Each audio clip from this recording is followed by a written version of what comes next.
não parar, não precipitar e não retroceder. Então dizer para esse cara, sabe quando nós vamos parar? Nunca. Nunca na sua porca vida.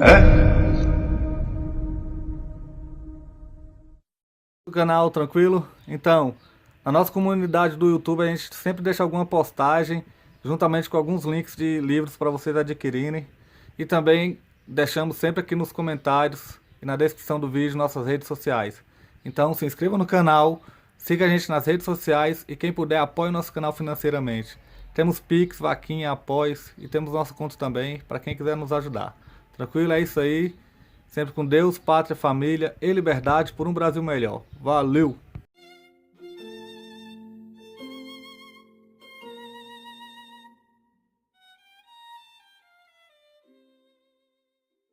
Eu vou ler esse texto e interromper e comentar, vocês podem acompanhar aí. O texto chama-se A Afirmação do Ser Absoluto, que é tirado do prefácio do livro A Dialética do Mundo Sensível, publicado em 1921. Mais ainda? Aqui tá bom?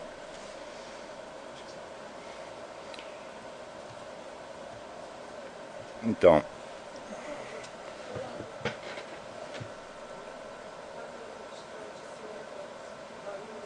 mas se desligar o ar-condicionado, nós vamos morrer aqui dentro. Tá bom. Vocês estão ouvindo o que eu estou falando? Melhorou? Tá bom. Um minutinho só. Só que antes de entrar nesse texto, eu vou ler um paragrafinho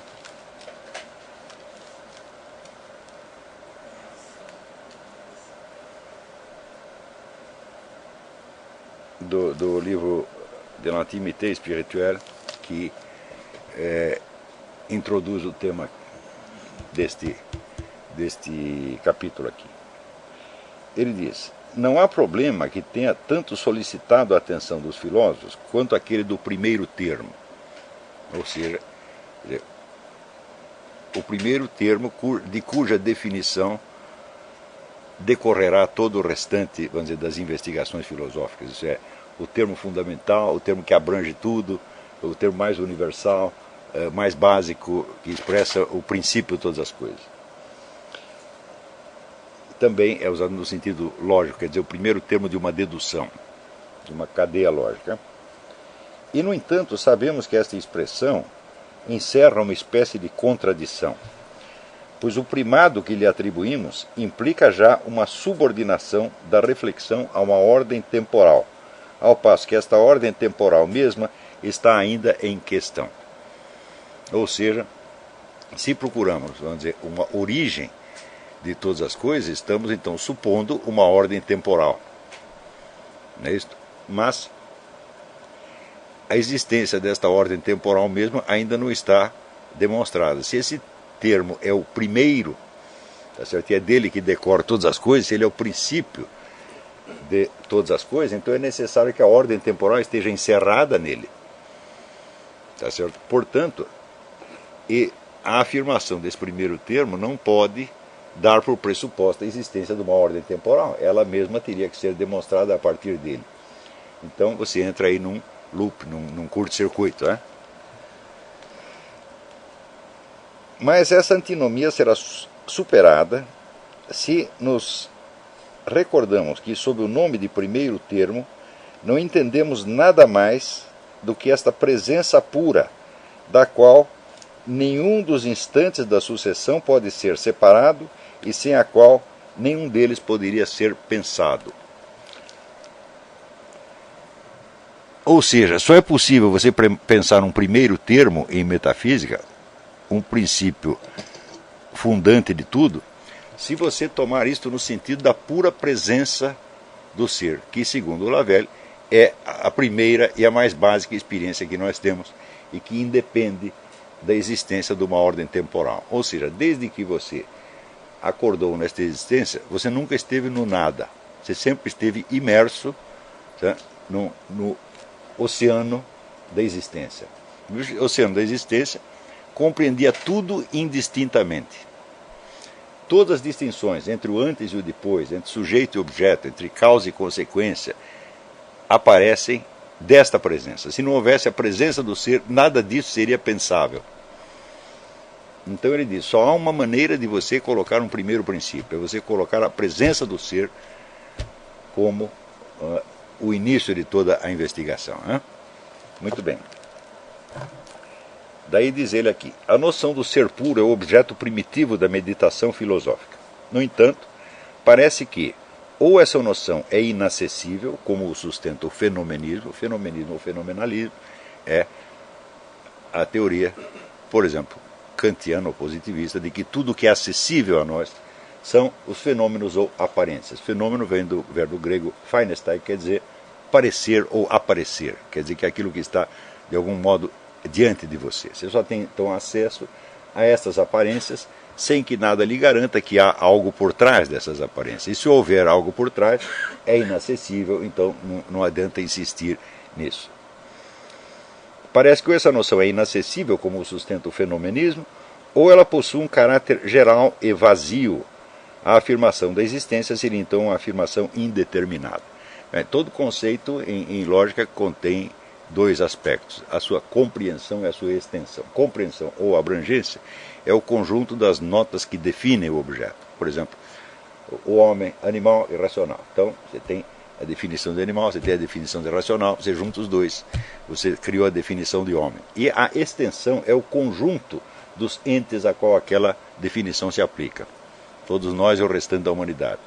Então a compreensão é como se são as qualidades definidoras e a extensão é a quantidade dos entes abrangidos. Por exemplo, todos aqueles que caem dentro da definição de homem, da definição de cavalo, da definição do que quer que seja. Então, como a extensão da noção de ser abrange tudo o que existe, inclusive aquilo que existe só imaginariamente, o que existe só como hipótese, então significa que esse conceito não tem compreensão, ele não tem conteúdo. Entenderam o raciocínio? Então, a noção do ser é tão universal que ela abrangendo tudo, ela não tem definição, então é um conceito vazio, por assim dizer. E por ser um conceito vazio é que pode abranger tudo. Isso é uma objeção clássica, já muito antiga. A afirmação da existência seria então uma afirmação indeterminada, implicada sem dúvida em todo conhecimento, mas imprópria a constituir um conhecimento particular.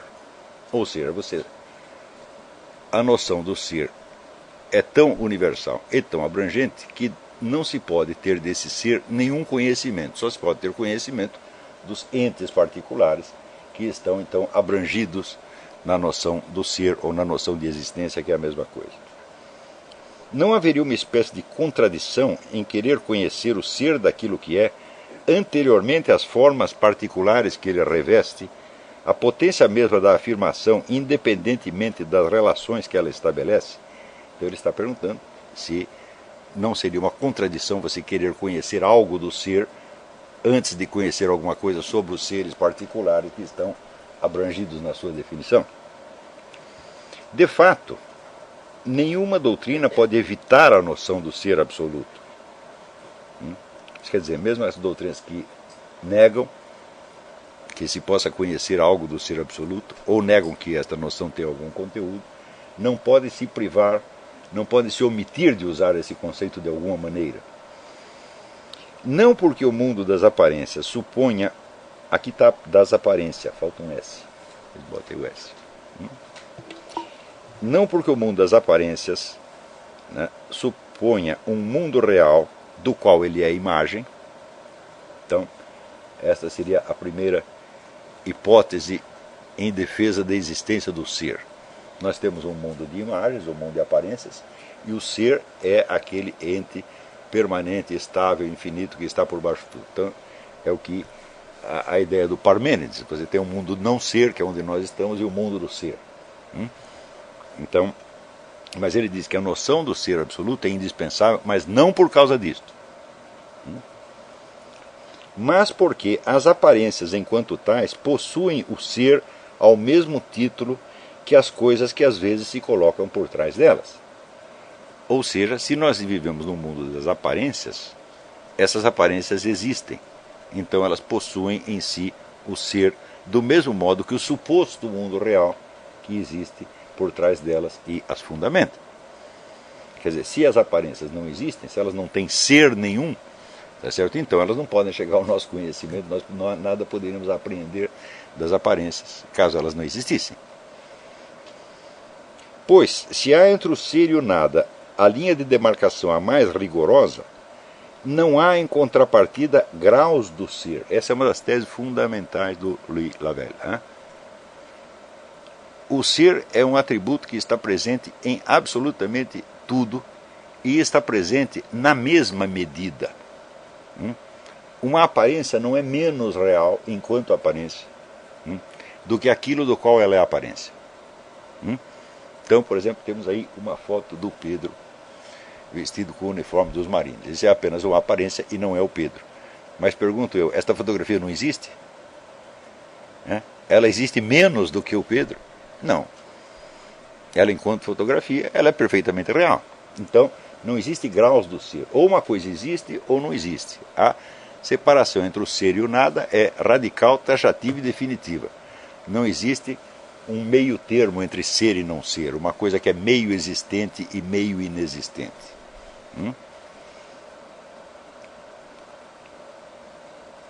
Pode-se conceber todas as diferenças possíveis de riqueza e de dignidade entre os objetos.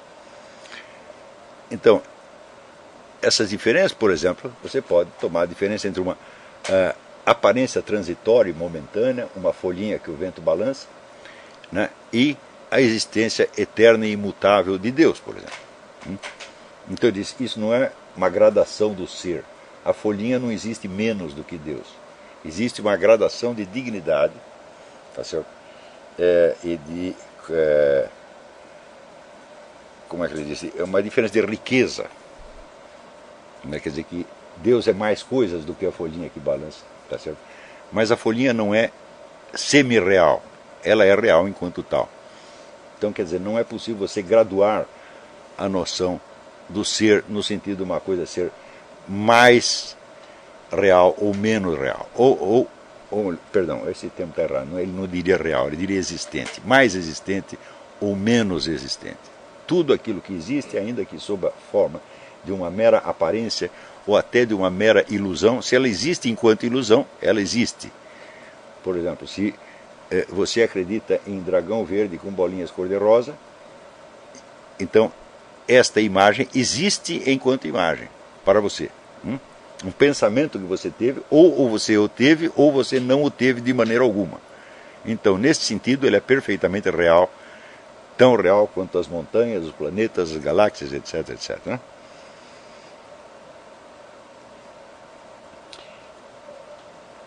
Pode-se conceber todas as diferenças possíveis de riqueza e de dignidade entre os objetos, mas a noção de existência é unívoca, quer dizer, ela tem um único sentido em todos os casos onde ela se aplique. Não existe dois sentidos da palavra ser, e portanto não existe também gradação, né? Estados intermediários entre o existir e o não existir. Por exemplo, se um processo qualquer, um fato, está ainda em potência, está incipiente, né? Ele já existe enquanto potência, né?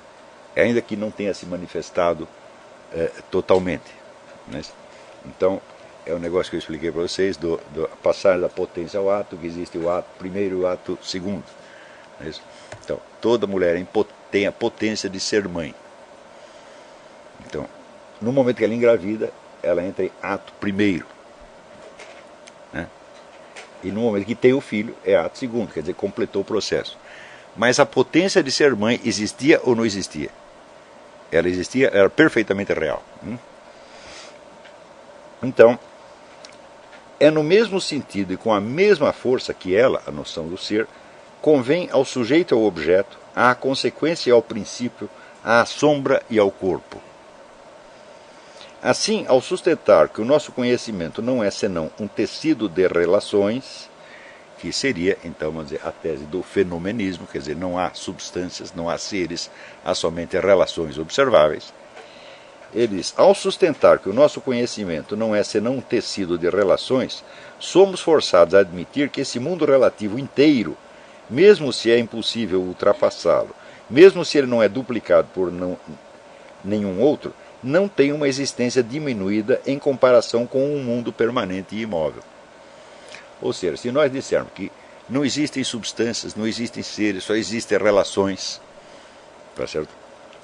E por trás delas não existe mais nada, ou se existe é inacessível, ainda assim essas relações ou existem ou não existem.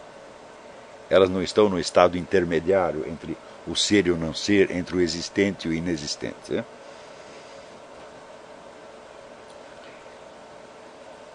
Se esse mundo de relações, é frágil e variável, isso são elementos da sua compreensão.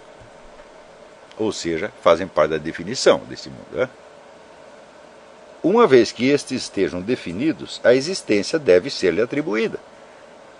Ou seja, se você disse, este mundo compõe-se apenas de relações e aparências. Né?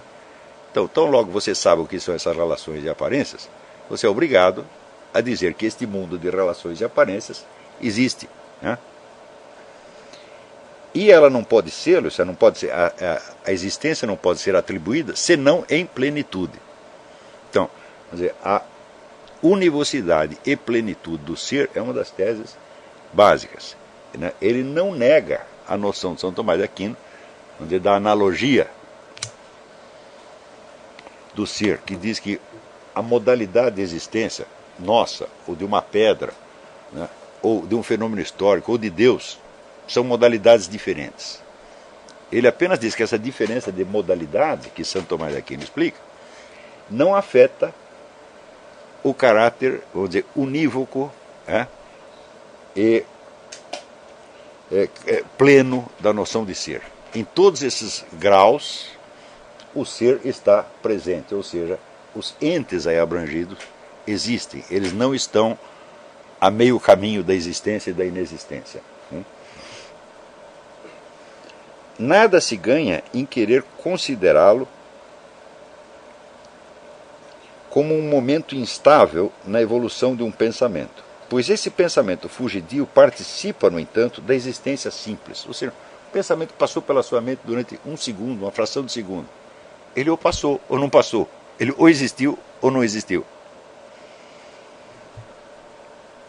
As noções de possibilidade e de necessidade deixam subsistir a existência sem diminuí-la nem aumentá-la. Por exemplo, se você dizer, existe uma possibilidade de que haja habitantes do planeta Vênus. Esta possibilidade, ou ela existe, ou ela não existe absolutamente. Enquanto possibilidade. O possível é a existência de um termo puramente pensado.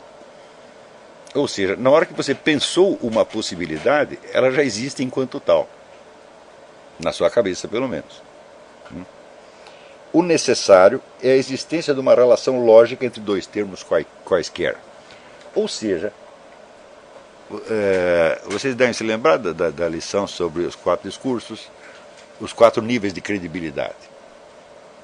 Que é o possível, o verossímil, o provável e o necessário. Esses 4 graus não afetam o ser ou a existência. Os 4 refletem coisas que existem. Existem como possibilidade, existem como uma crença geral verossimilhança, existem como uma probabilidade matemática razoável, ou existe com uma certeza absoluta. Mas os 4 existem. Você não pode negar a existência.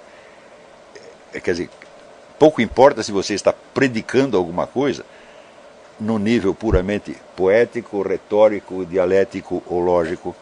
Isto não afeta a existência dos seres referidos.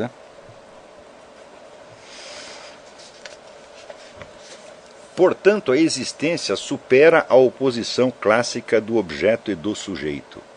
Ele está afirmando categoricamente que é preciso afirmar a existência do ser antes de você afirmar a existência de um sujeito e de um objeto. Porque se o sujeito e o objeto existem, então eles participam do ser, evidentemente.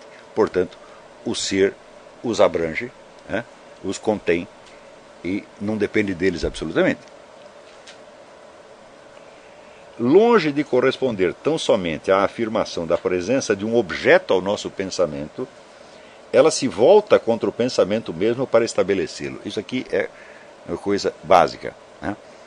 Muitas vezes, ao longo da história da filosofia, se fez esta confusão. Chamar de existente aquilo que se apresenta a nós como um objeto.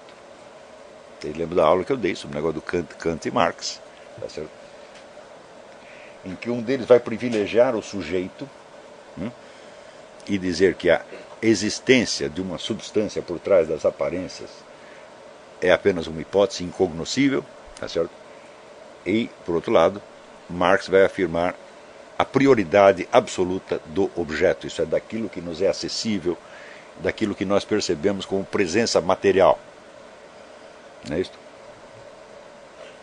Mas acontece que, para que algo possa se apresentar a nós como uma aparência, é preciso que nós existamos e que a coisa também exista. Portanto, os dois estão abrangidos no ser, e a noção do ser permanece independente e anterior, logicamente falando, ao sujeito e ao objeto, né?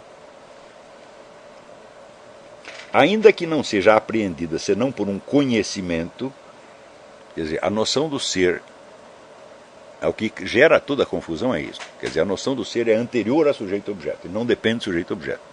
No entanto, nós só chegamos a ela porque nós a conhecemos, ou seja, porque ela está presente a um sujeito que é nós mesmos. Tá certo? Mas isto é apenas a via pela qual nós a conhecemos e não a natureza dela mesma. O fato de que eu só chegue a ela por um conhecimento não quer dizer que ela seja apenas um elemento do nosso conhecimento e que dependa da nossa mente. É impossível dar-lhe um caráter de pura representação. Representação é aquilo que nós nos apresentamos como objeto. Nós apresentamos a nós mesmos como um objeto, né? Por exemplo, eu olho esta classe, em seguida eu fecho os olhos e lembro dela. Isto é uma representação, não é uma apresentação. Então, se a noção de ser fosse uma pura representação, então estaria simplesmente dentro da nossa mente, ser um elemento do nosso modo de conhecer e não um dado efetivamente existente. Então, ele está dizendo, não se pode reduzir, ainda que a noção de ser só chegue a nós através do conhecimento, ela não se resume ao nosso conhecimento. Ela vai além dele. E mais ainda, ele diz, longe de corresponder tão somente à afirmação da presença de um objeto ao nosso pensamento, ela se volta contra o pensamento mesmo para estabelecê-lo. Ou seja, a noção do ser, se eu a entendo como a afirmação da presença de um objeto para mim, eu estou afirmando no mesmo ato a existência do meu pensamento. Entendeu? Portanto, eu não posso entender a existência como algo que simplesmente está diante de mim, porque eu estou dentro dela. Isso quer dizer, a existência não pode ser contemplada, o ser não pode ser contemplado por um motivo muito simples: nós estamos dentro dele. Pois, ao contrário, ela confere a esse conhecimento, tanto quanto ao seu objeto, um lugar no mundo. É a noção do ser que confere, né, um lugar ao objeto e ao sujeito. Ambos existem, de algum modo. E se ambos existem, isso quer dizer que um não é apenas uma aparência do outro, o outro não é apenas uma aparência do um. Pode-se conceber múltiplos aspectos da existência, mas não muitas maneiras de existir. Anterior a toda a qualificação, a existência é o termo ao qual se choca a nossa inteligência desde o primeiro dos seus procedimentos. Ou seja, a afirmação da existência é coextensiva com a nossa própria existência. Ou seja, eu não posso pensar nada, não posso conhecer nada, se a existência já não está dada de algum modo. Né? Tanto a minha existência quanto a existência dos objetos. E, aliás, a própria formação da consciência do sujeito enquanto tal, enquanto distinta do objeto, supõe também a existência. Isso quer dizer que o limite, a fronteira entre sujeito e objeto, é uma zona imprecisa e móvel. Então, quando você observa um bebê no bercinho examinando o próprio pé, o pé para ele é um objeto. Por quê? Porque ele não domina os movimentos do pé. Então o pé para ele é uma coisa externa. Mais tarde ele vai descobrir que isso faz parte dele mesmo, à medida que ele adquira o domínio. Então você vê como a noção do sujeito e objeto não é um limite definitivo e fixo. Ele é móvel. Então ele depende de alguma coisa. Então, depende do quê? Depende que a existência seja dada. Tá certo? Então, daí aquela frase inicial da presença total, que eu aliás vou até ler para vocês.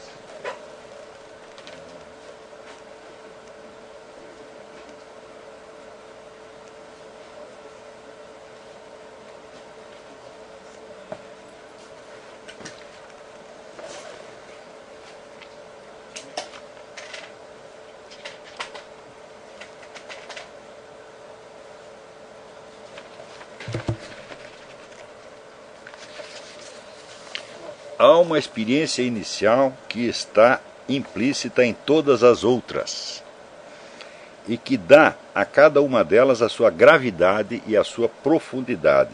É a experiência da presença do ser. Reconhecer essa presença é reconhecer no mesmo ato a participação do eu no ser.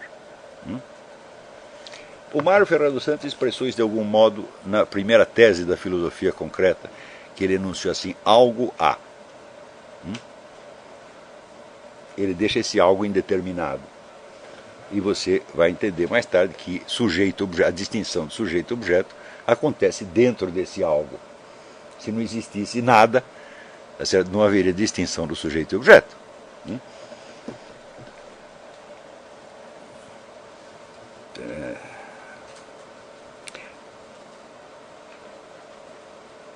Anterior a existência é o termo ao qual se choca a nossa inteligência desde o primeiro dos seus procedimentos. De direito, aqui eu pus em direito.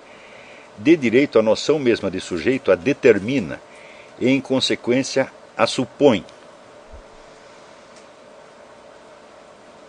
Ela é, para a inteligência, um nó na qual esta se envolve a si mesma.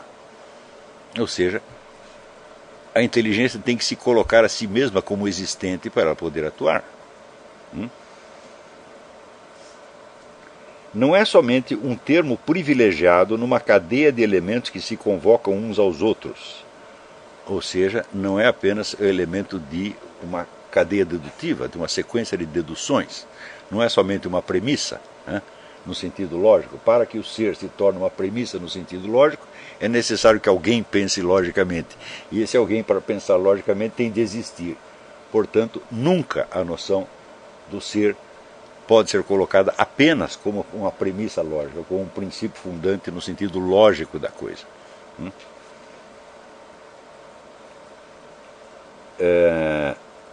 Como a ideia de existência possui ela própria existência, esta forma um círculo de onde irradiam todos os nossos conhecimentos e ao qual eles convergem para pôr à prova a sua realidade.